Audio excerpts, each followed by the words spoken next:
Hey, what's going on, guys? I am responding to GSC Maddie's and the W.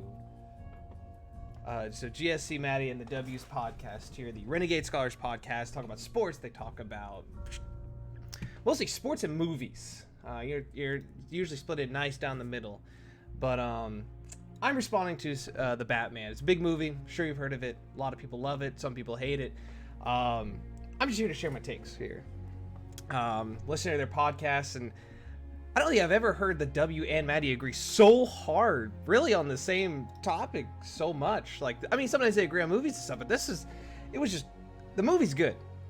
Okay, from a movie making standpoint, The Batman is a gorgeous, beautiful movie filled with just jaw-dropping scenes, stellar lighting, amazing music. I mean, that's what you're hearing right now. It's great. This is his theme. This is the Batman's theme, okay? This is fantastic. Just an amazing movie all around. But some things I just feel like I wanted to point out, some of the things that I personally find amazing about the film, and why I think not only is it the best Batman film I've watched ever since Michael Keaton's. Yes, I'm skipping over The Dark Knight because God, I could do a whole YouTube video on why I don't like The Dark Knight. Not saying they're awful, but one of my least favorite Batmans of all time. Batman-wise, not movie-wise. Let me turn this down a little bit. Oh, so good. Anyway, so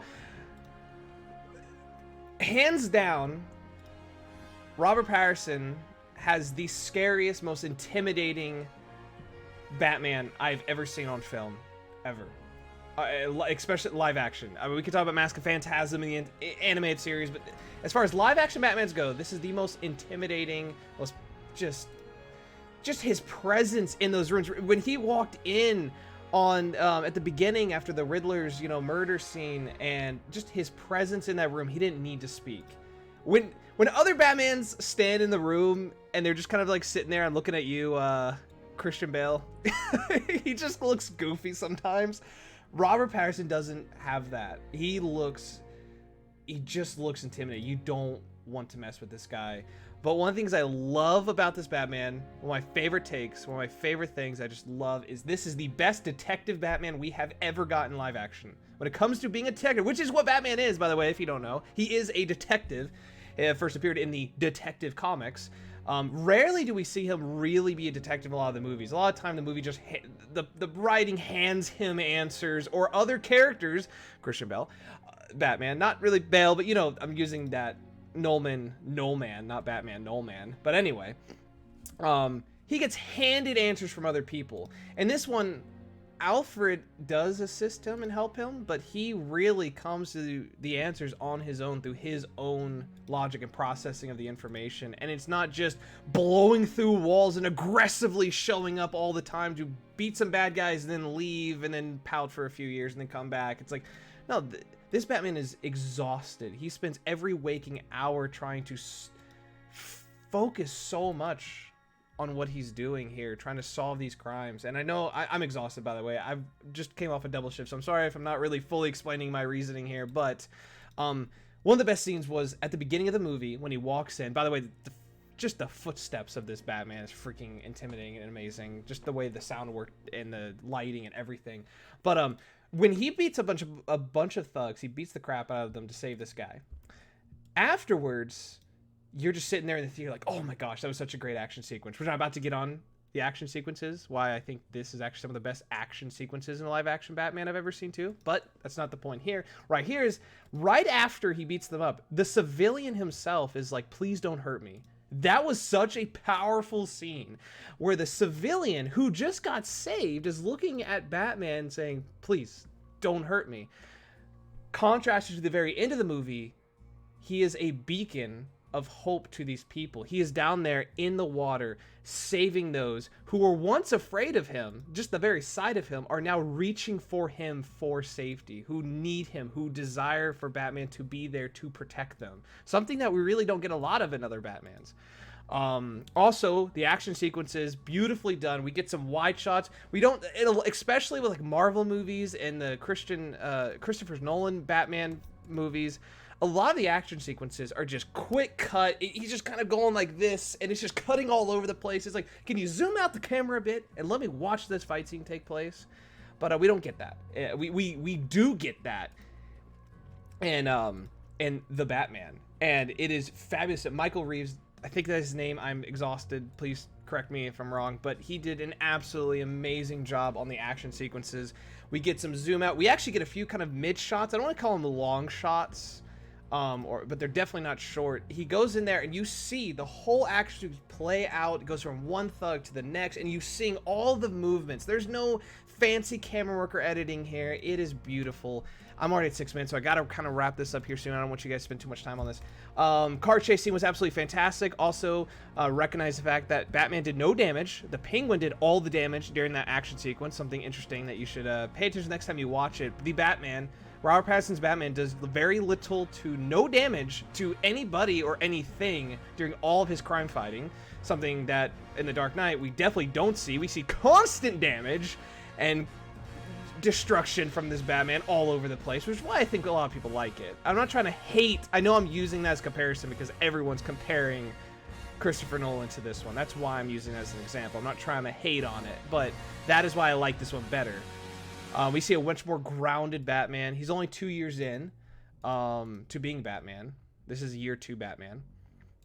And one of the things I loved is the Bruce Wayne persona he hasn't actually found yet. And it's very fun to see a Batman who's learning that. While compared to like Christopher Nolan's Batman, who has a very kind of pouty Bruce Wayne at the beginning. He hates the mansion. He's kind of a jerk to Alfred. He hates being there. Then all of a sudden we skip to the next movie and he's just playboy billionaire. We don't really see that progression to how he got there. He just kind of turns it on. He's playboy billionaire Bruce Wayne. This one, he doesn't have that. And he eventually at the end of the movie learns to use that in the club when he goes and meets Penguin. That he doesn't need to sneak in as Batman. He can use Bruce Wayne to do those things. And it was really cool to see that. I really like seeing how he's learning that. And then Alfred, the relationship between Alfred and Bruce was great in this. I felt so bad with how he treated Alfred in the Dark Knight and Dark Knight Rises. He really is a jerk. Rewatch those movies. He is a complete jerk to Alfred. It's so bad. He literally kicks Alfred out of his life, dies, and then Alfred just wants Batman to leave him and go have a happy life, and Batman is just screwing him over every chance he gets. So in this one, it's really seeing them work together. Alfred's not a father to him, but he's kind of like he helped train young Bruce how to fight, how to survive, and how to do these things. And it was just really cool to see this relationship and how he learned to love Alfred, and they formed a bond in this movie. Again, something we don't see a lot in other Batmans. Really, really nice. I personally love the Batmobile. That's a personal thing. I'm not gonna like defend it. I just love the look of that Batmobile. It sounds and looks freaking awesome. The Catwoman and the Batman's relationship, I really love the chemistry they have together. There's not a lot of dialogue between the two of them throughout, but when there is, you can feel the chemistry between them. It works really, really well, and it feels like these two characters would naturally just have the relationship they have, and something I really like about that. Again, I'm sorry if I'm just kind of rambling. I'm not making a lot of sense. I absolutely love this film. The Penguin was great. He's actually one of my more forgettable characters in the movie, but not really forgettable. Just one of the ones there's not a lot to say about him. I thought they did fine. I love Gotham, by the way. Best Gotham since who did it? Michael Keaton's Batman. I just can't remember. He's such a famous director. Why can't I remember his name? But anyway, he did Nightmare Before Christmas and stuff like that. Very popular dude. But I loved his Gotham, and I haven't loved Gotham since then. This is a just downright dirty, awful, horrible place, but it's very fictionalized and themed well compared to Chicago of the Christopher Nolan movies. Which that's something even fans of the movies say, that Gotham wasn't that impressive. And it was really nice after these years to get just a good grounded Gotham City that needs saving. I really felt the corruption in this city. I loved it.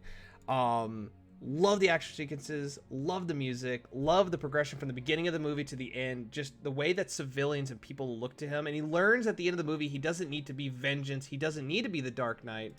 He can use his skills to stop crime, but what he needs to be the most is not just a warning to criminals, but a beacon of hope to those around him. And it shows that. It doesn't just say it. It shows that in the movie. Fabulous. Loved it. I would love to talk more about this. We're already at 10 minutes, so if you've watched this whole thing, thank you so much for watching my whole 10-minute little thing about Batman. I just had an absolute blast. I'm gonna go see it a third time here on Saturday, probably. I went through all the live-action Batman films after seeing it again. I didn't watch the Christian Bale one, not Christian Bale, but the Ben Affleck, because there's not any standalone just Batman films. There's like Justice League or Superman, Batman. So I just watched straight up Batman movies from Adam West all the way to Dark Knight Rises, and I'm gonna go see The Batman again after seeing all those. And right now, this is the best Batman movie and one of the best superhero movies I've ever seen, especially in a world filled with the Marvel cinema, which I don't hate. I'm actually a big Marvel fan. I needed this kind of a movie to just show that you can do a superhero movie like this, and it works, and it works really, really well. And we need more movies like this. So thank you guys for hanging out and listening to my thing. The Maddie, GSC Maddie, and the W have it right. Your friends have it wrong. Sorry. That's just how it is. Facts are facts. Catch you guys later. Peace.